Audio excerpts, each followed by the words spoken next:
the Global Energy Leaders Podcast, episode 65. Welcome to the Global Energy Leaders Podcast, powered by R Squared Global.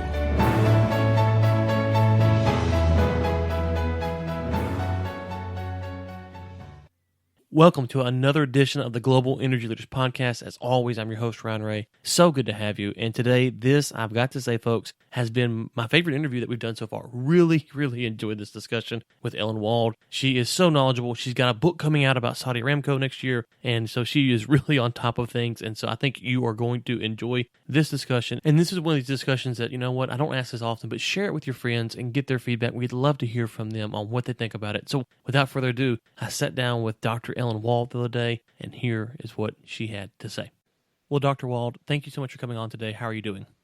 I'm doing great. Thank you for having me. Okay, well, we have talked about OPEC a lot on this show, but you are kind of a good thing to have you on because you are, I've seen on Twitter, you talk about it, you're writing a book about Saudi Aramco, and so you have been following this OPEC stuff, I'm sure, pretty extensively for the past couple of years.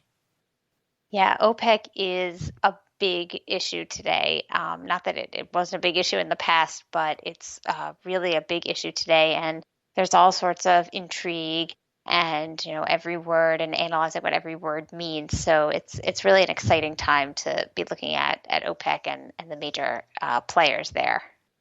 Okay, so I just have to ask, and if it's a spoiler alert for the book, say you won't answer, but is the IPO actually going to go? I have read some people who speculate that maybe this won't happen because of the impact on the other OPEC nations.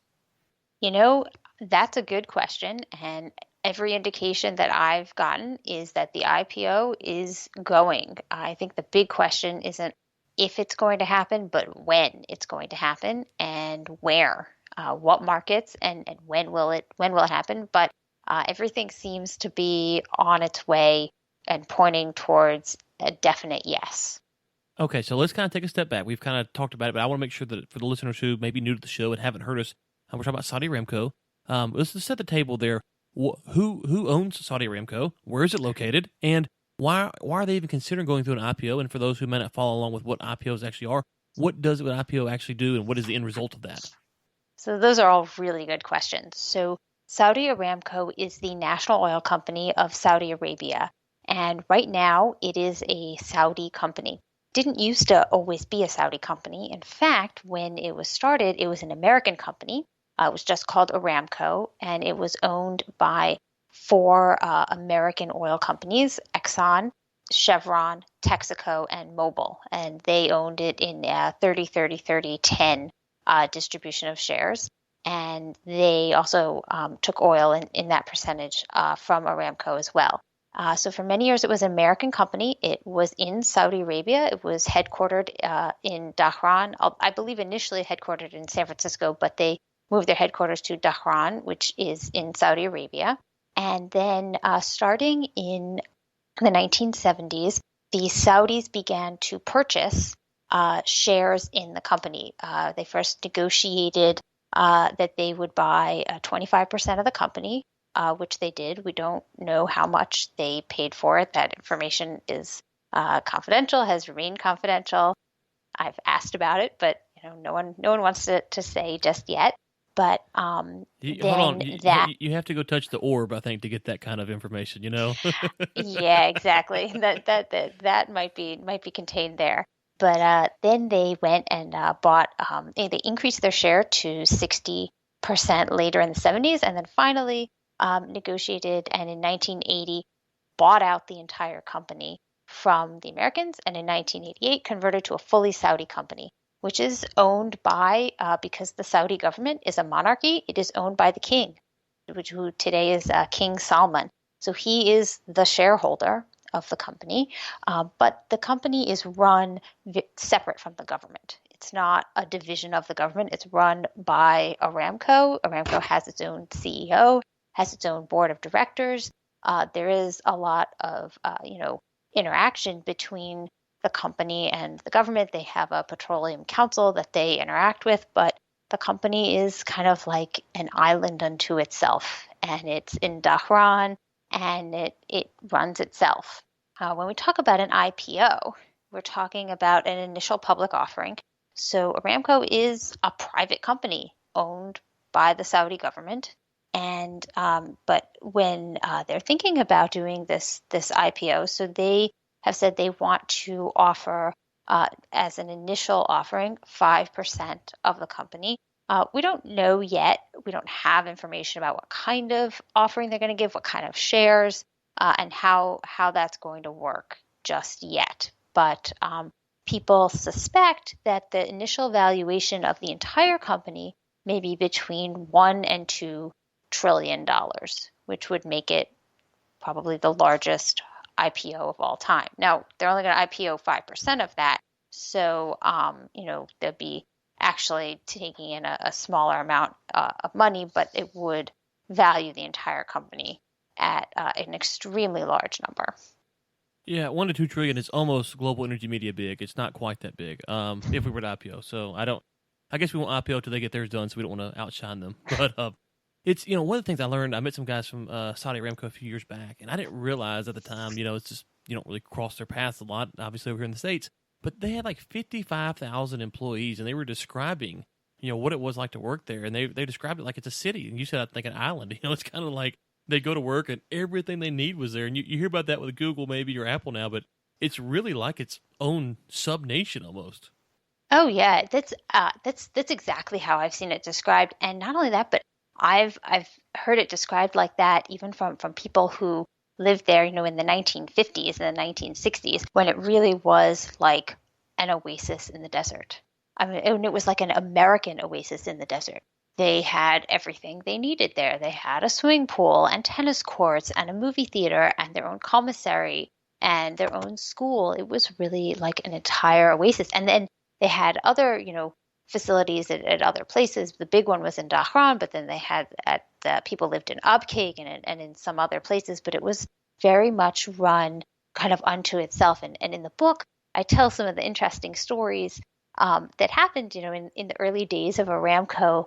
And some of the relations between local leaders, for example, who kind of one of the local governor of the area, he was a very stern guy, and he really took it upon himself to make sure that the Americans weren't bothered by any of the other people there, and he was very strong and kind of disciplined that way. Yeah, it's interesting. I have a neighbor, her husband, who has passed away now, but she and her husband that lived in the kind of this area in Aramco back before, I guess it was the early 90s, and so just kind of hearing some of her stories and traveling the world has been interesting. But one more question about Aramco, and I want to talk about a little bit more broader OPEC, is I heard there's some talk that they may not include some or all of their strategic reserves in their IPO. Can you comment on that for us? Yeah, so it's an interesting situation because the way that Aramco sees it and the Saudis see it is they see that the reserves are owned by the government. And so Aramco doesn't actually own the reserves, but Aramco has the exclusive right to develop those reserves. So the kingdom owns it, and then they basically have leased it exclusively to Aramco. So anything that Aramco finds, they get to develop. So there's kind of a slight, it's kind of a technicality. They don't own it, but nobody else is going to be allowed to use it anyway. And we don't really know very much about the reserves. Aramco said in its most recent annual review that they have 260.8 billion barrels of oil, and that they also discovered 2 new oil fields in 2016. So, they're still discovering oil. They've got massive, massive oil fields. We don't know a whole lot about those oil fields, but to give you a kind of comparison, Aramco's or Saudi Arabia's oil reserves are I'll tell you, Exxon, for example, has about 1/13 of the oil reserves that Saudi Aramco has. So we're talking huge amount of oil. Wow, that's a pretty staggering number to put it in perspective when you think of how large Exxon is and 1/13 of that. Is there some fear from the Saudis that going an IPO would open them up? You mentioned a minute ago, kind of set the question a little better here, is that they bought this, and one of the things, if you look into like the top richest people in the world list, the Saudis are on there, but as I understand it, no one really knows how much money they have because of the kind of some of the stuff you described already. Is there some fear from inside the government that opening up their books through the IPO might give away more than they want to give out and more information they've given out historically? I think that is a fear on the part of definitely of a lot of people. And I've had people say that to me, how we can't let other people know that this is our, this is our crown jewel, this is our treasure. But I think that the idea, at least on the part of those who are in favor of the IPO, is that, maybe it's time, or this is not, keeping it secret is not necessarily where the value lies. I mean, right now, they're a private company and it's their right to keep these things closely held. And, they will have to make certain information public when they do have their IPO. What information exactly becomes public will depend on where they IPO, which is a subject of great speculation. What markets are they going to list? They said they want to list on the Saudi stock market, but that's only one listing, and they're also going to list on a Western market, maybe New York, maybe London. And the rules for disclosures are slightly different. I also think that they may still be considering listing as well on an Asian market. Interesting. So let's kind of step back and let's talk about OPEC in general. I know late last year, early this year, there were some folks, and myself included, were talking about OPEC might, just kind of disband. This might be the end of them, not in 2017, but over by 2020, 2025, we might see it kind of fall apart. I've seen some of those projections that say, well, you know what, it might not happen. OPEC's kind of banded together. They might be able to make it through this. I'm still thinking that they're going to dismantle for several reasons. One is this IPO. I know there's some talk of, I think it's Kuwait, who's considering going an IPO as well now. Also, if you just kind of look at it, it seems to me that, because the Saudis have so much influence, that what they're doing and what they want to push through their OPEC agenda isn't always good, especially for countries like Nigeria. What are your thoughts on the future of OPEC? Well, I do think that OPEC is a changing organization, and I've looked at OPEC since its founding. It was founded by a former Saudi oil minister, Abdullah Tariki, and also by a former Venezuelan oil minister, Juan Perez Alfonso, and they kind of co-founded this group. And what they founded it, the idea behind it was twofold. One was to kind of support oil prices because at the time, the countries that were kind of producing oil, or the oil-rich countries, felt like they were being taken advantage of by the oil companies that were either producing their oil or selling it. So they wanted to kind of collectively bargain as a way to pressure them for higher prices, because it was a time when there was an oil glut and the companies were pushing prices down. But there was another purpose, which was also to try to encourage native ownership over oil resources. And that's definitely something that they took a while. When 1960 they started, and Saudi Arabia didn't really get it until 1980. But that is something that they achieved. And I think OPEC has evolved as an organization over time. It certainly became a much more technical and professional organization, as opposed to one that was much more influenced by political desires and political relationships. Like right now, you see Saudi Arabia and Russia, which is not an OPEC member, cooperating in OPEC, right. And you see Iran cooperating with Saudi Arabia and OPEC, but they don't like each other in all other realms. So I think OPEC has a purpose. I don't think that OPEC can, at this point, do the kind of thing that it did in 1973, which was what everyone remembers, this oil shocks. But there have been times in OPEC's history when it couldn't do that. In the 80s, it wasn't able to support prices. So I don't think OPEC is dead at all. I don't think it's going down. I think it will continue to be an organization. I think that the way that it works and the influence it has over the market kind of waxes and wanes. And that right now we're in a period where it has less influence. But one of the things I've always learned about the oil market is never say never, because things could change really quickly. Oh, yeah. No, absolutely. Never say never. And, I think, from my standpoint, is you step back and you look at kind of the global economy and you look at what's going on with developing nations and how these developing nations are going to come onto the grid. So you have large portions of countries where there's not power, not access to power, and you see that microgrid technology is going out there and trying to power them. Those countries are going to have in my opinion, a big question to answer over the next 2-3 decades is how does the government, because the government owns these utility companies, how does the government still provide power when you have villages and towns and cities who are growing up on solar power and they haven't used the traditional mechanism. On top of that, if you look at what's going on in Mexico with their energy reform, we're still very early on, but they have opened the door for entrepreneurs and people to come in. And now you see with Aramco, this potential IPO is going on. It seems like capitalism on some level is influencing these different nations from different aspects. So I 2 or 3 different aspects I laid out right there. And I'm just curious to see, as you mentioned, there's non-OPEC nations working with OPEC nations. And it just seems the more cross borders we get, especially with oil and gas, where we can really reach across borders, I'm just curious if people are going to sit back and go, you know what, large organizations that kind of, they're not always going to have my best interests at heart. I'd like to go out and make a deal for myself. And so, I don't know. I'm not as optimistic as you are, but I do see your point. Yeah, and Mexico is such a good example of this. And I definitely think that you're seeing kind of the preeminence of capitalism reign, essentially. Like everyone's going out and figuring out what's best for themselves. And I think that we saw that really clearly in 2014 when the Saudis showed up at OPEC and nobody wanted to cut. And Saudi was like, it's not good for us. We're not going to just cut because, you all want us to cut, because we've done that before.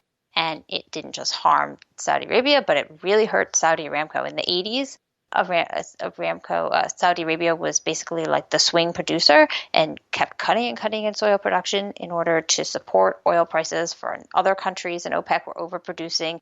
And Aramco itself had a really hard time. They had to, cut back on their development. And as a company, it wasn't good for them. And basically the idea in 2014 was, we're not doing that again.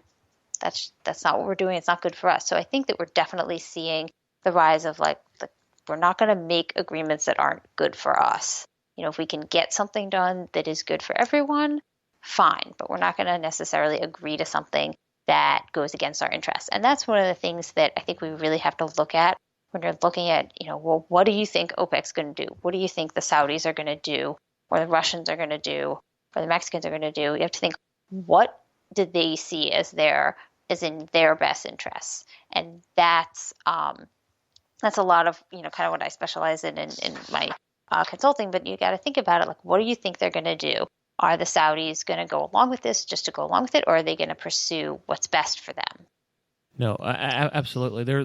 It's just one of those things where you could discuss the potential outcomes and the factors for hours on end and almost feel like you haven't made any progress, but you've made a lot of progress, if you know what I'm saying. Yeah.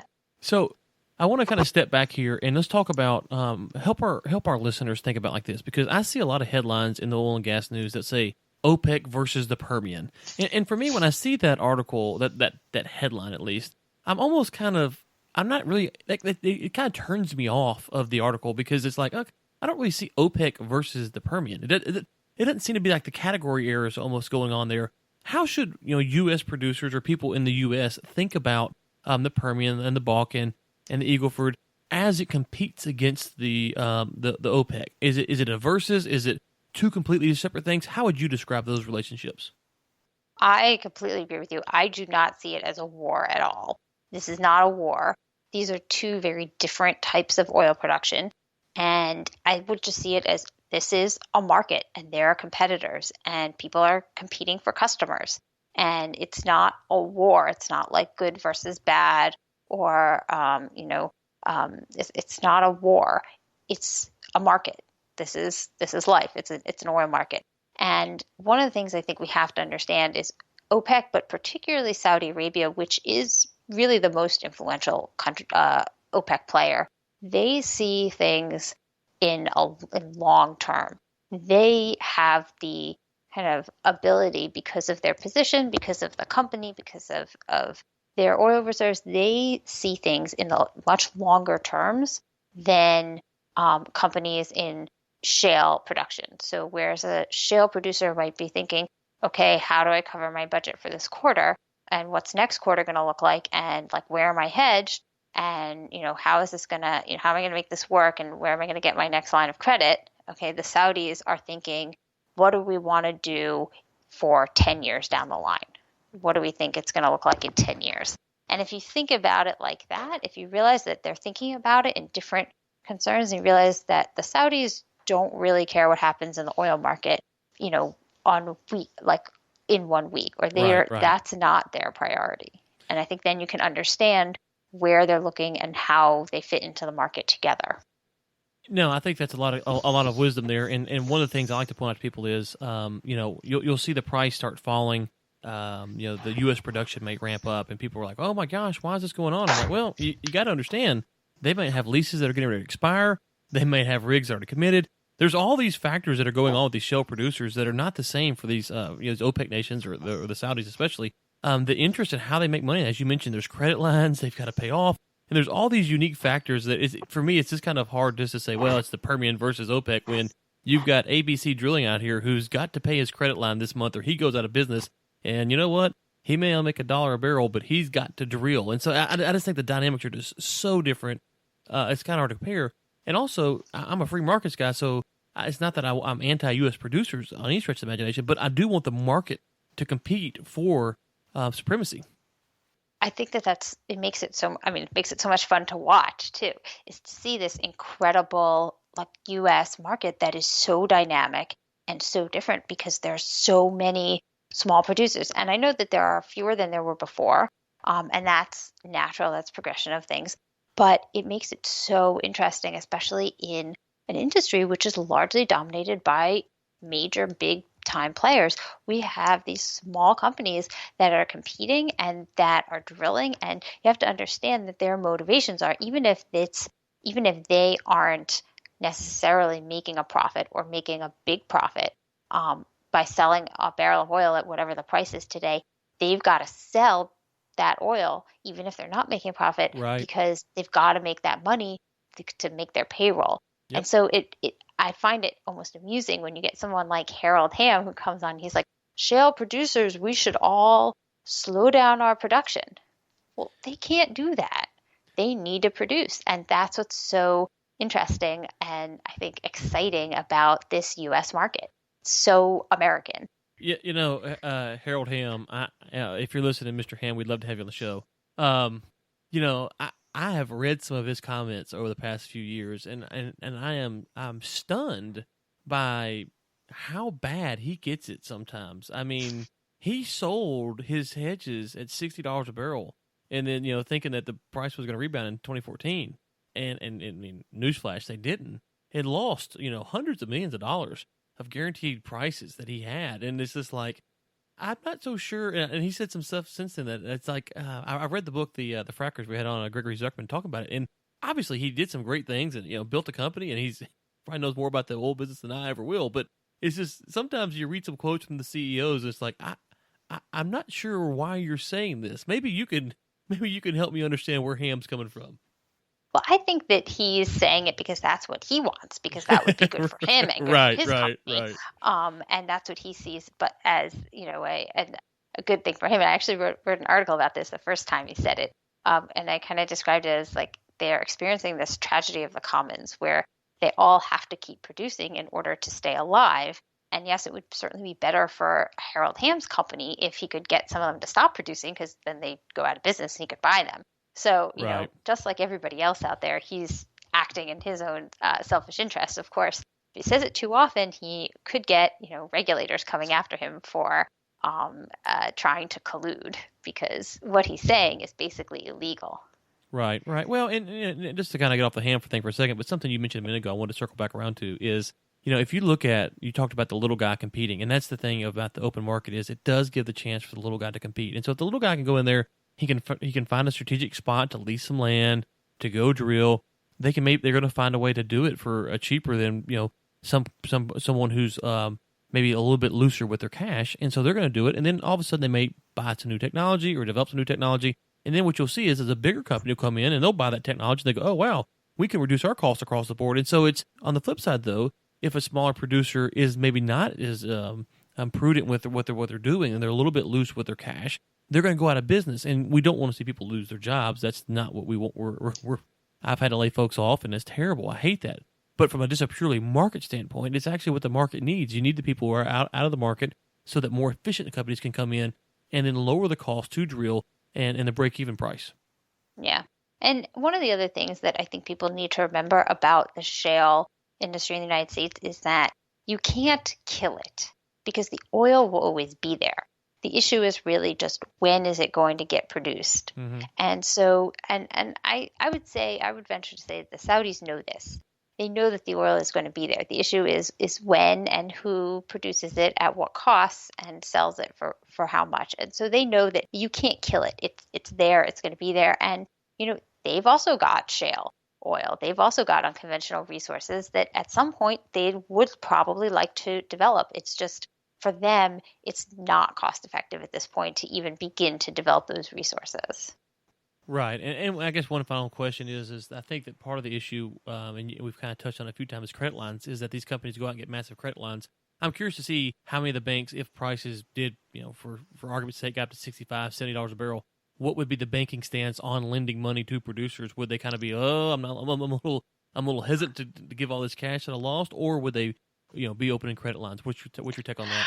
Yeah, I looked at this back, especially when oil prices were like $27 a barrel, really low. And I was thinking about, what's going to be their limit. And what seems to have kind of shaken out is that companies that showed growth got more money, got investors, got more credit and things like that. So it didn't seem to have much to do with necessarily, how much they were producing or what price point, but how much growth they had. And we definitely saw companies becoming a lot smarter about where they were producing and the costs for producing and things like that. But it does seem like investors are rewarding growth as a measure as opposed to profitability. I do think at some point that there's going to be a time when somebody wants to see some profit and not just growth. And I'm not sure when exactly that is, but I do believe that will come.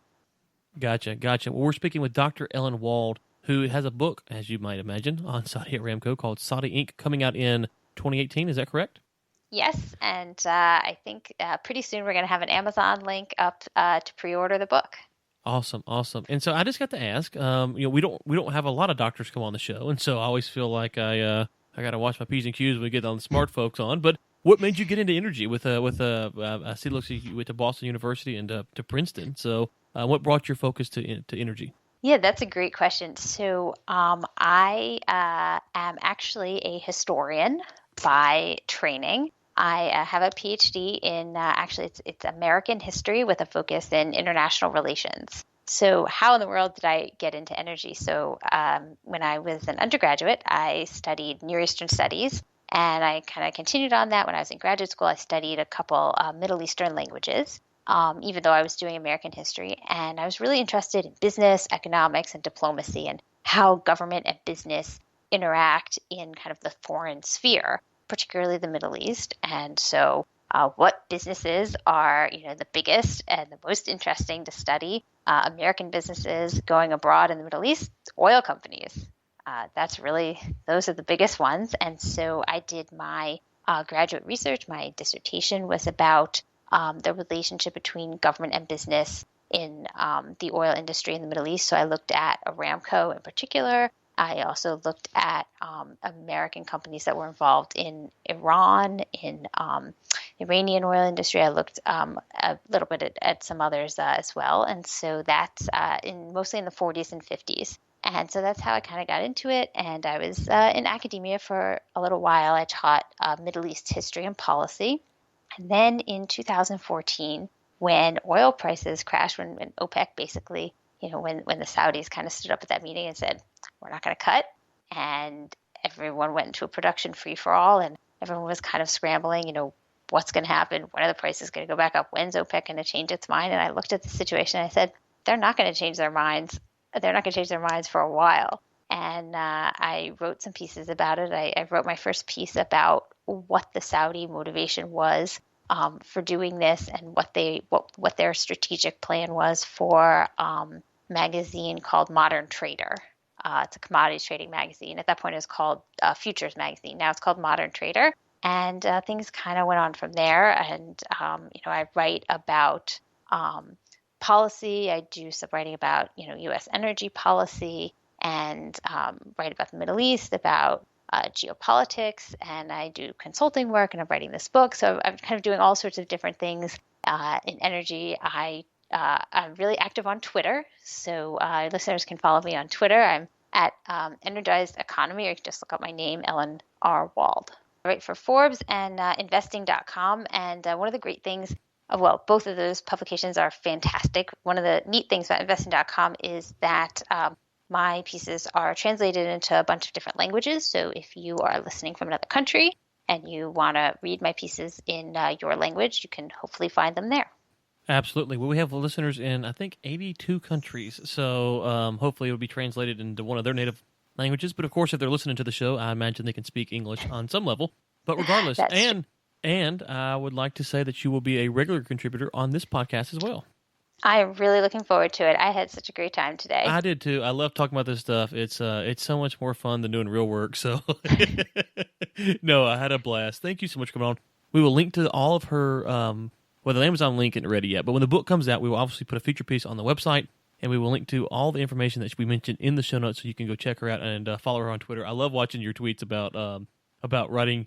I think I saw one the other day. You finished so many words, and now you're doing this, and then you finish another so many words, and me, I can't write about 200 words. I'm like, okay, I'm done. I get a book I do like once a week. I'm like, I'll write a book, and I'm like, okay, what? I got the title and the chapter breakdown, and I quit. So I am definitely in the thick of it right now. So that's my summer project is finish the manuscript.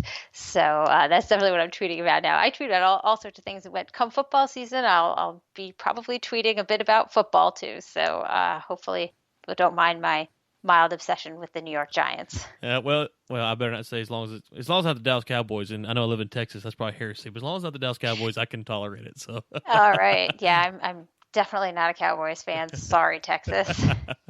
All right. Well, Dr. Wald, thank you so much for coming on. All right. Thank you. Like I said, I really enjoyed that discussion. Probably my favorite interview. It is my favorite interview that I've done so far. It just, sometimes you do an interview and it really flows well, and this was one of them. She has agreed to come back on the show again as a regular contributor, so you will be hearing more from her on a monthly basis. And so appreciate Chris and Michael and all their hard work to getting our contributors lined up. If you're interested in being a contributor for Global Energy Media, let me know. Ryan@globalenergymedia.com. Shoot me an email. Say, hey, I'd love to do some writing, maybe some podcasting, maybe come on as a guest. Let me know. I'd love to hear from you. The Global Energy Leaders podcast is produced by Michael Sims and Chris Prine. Chris Prine also serves as editor for the Global Energy Leaders podcast. Until next time, keep climbing. Thanks for listening to the Global Energy Leaders podcast, powered by R Squared Global.